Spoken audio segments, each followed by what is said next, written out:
Hi guys, Jonathan here as usual. So as we step in 2026, I wanted to talk about something that has been on my mind lately. It is the tools that I'm carrying into this new year. So I'm not here to show you the latest $3,000 camera or like a massive lens or stuff like this. As usual, I'm sticking with what works, so with my small, lightweight and portable kit for Micro Four Thirds. So the core of my work revolves around these two. The Lumix G80 that is filming this video. I will put a picture here because you can see it, of course.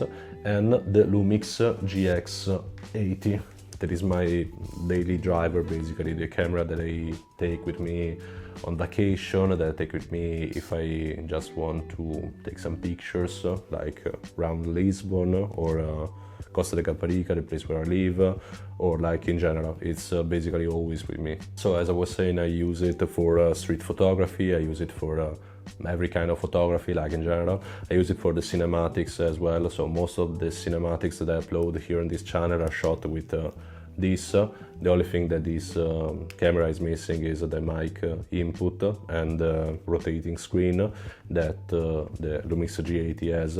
But still, I take this with me when I go around because it's small, it's portable, it's very light and it doesn't scream like professional photographers. So this allows me to be more present in like social situations, like for example if I have people going around, you know, in the city and I want to take pictures, I don't have like a massive camera with a Canon or stuff like this, you know, as a lens. In general, I think that this combo works pretty well, and I will soon talk about this lens as well. So this lens is the 25mm 1.7. I said I will soon talk about this lens, and soon has already arrived. And this is of course in full frame terms it's a 50mm lens, so it's very standard. It's close to what I like, to my style. Until some months ago I was using the 20mm 1.7, the Lumix pancake lens, and I really like that lens. I use it like for years. The problem is that I was curious about the 50mm field of view. This is the first problem. The second problem is that the 20mm has a huge problem with autofocus. I mean, this one is not perfect, talking about autofocus, to be honest, but with the 20mm I was losing a lot of good pictures, in my opinion, especially doing street photography. I was used to use the autofocus, and it didn't allow me to do a lot of stuff. So this lens is better for me. The only thing is that it's a bit bigger, but still it's not huge in general. It keeps the camera small. It was smaller with the 20mm, but still it's not big. You can say that it's a big camera with this lens. I mean, if it was smaller, if this lens was smaller, it would be better. I mean, I cannot ask for everything. So yeah, in general, I'm really liking using this lens. If I want to go out and take pictures and I don't know what to take pictures of, I take this generally, even if it's tighter for some situations or wider for some situations. I think that it's the field of view of the 50mm in general is something that I enjoy and that I was missing, because I already had this lens like a lot of years ago, like 7 or 8 years ago. I had this lens, then I sold it, bought other lenses, this kind of stuff, and then sticked with the 20mm. But I think that the 50mm field of view is a bit better for what I do, like instead of the 40. And that's it. That's why I like this lens, basically. And if I want that extra soul, let's call it like that, I usually use my Fujinon 55mm 1.8. That is the first lens that I adapted for my Micro Four Thirds cameras. It's from the 70s, yeah, I think so. It was on an analog camera that I had at home in Italy, and I've been using it for the last 7 to 8 years. I'm not planning to sell it, even if it's a bit dirty. I should clean it as well.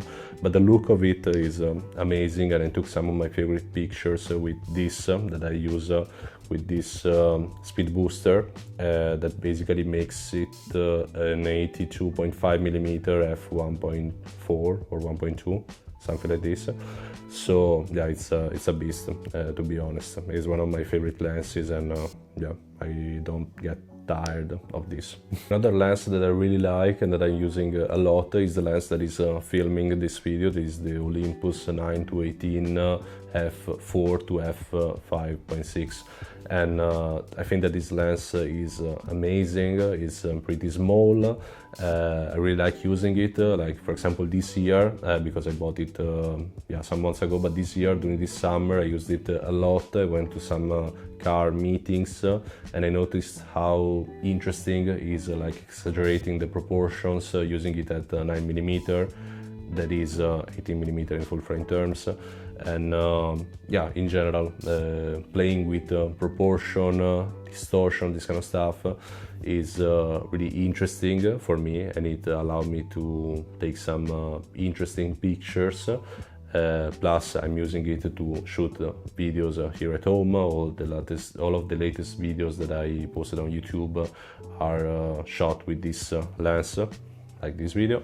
In this next year I think that I want to use it more for cinematic videos, because I primarily bought it for that reason, and I think that I shot like one cinematic or two with this. I want to use it more in that way, and but also for photography I think that it's interesting, and being 9 to 18 in full frame terms is 18 to 36, so you can do a lot if you know what to do, and I want to know what to do in general. So yeah, I think that I will keep using it a lot during this year. Then we have the last lens of this setup, that is the Olympus 40 to 150, the kit lens, not the fancy one, the f2.8 one. And I bought it because I wanted something like this, because I live close to the coast, and sometimes when I go like take a walk close to the beach, I like to take pictures of people doing surf, for example. But I also had the opportunity during this year to shoot some action, like some sports.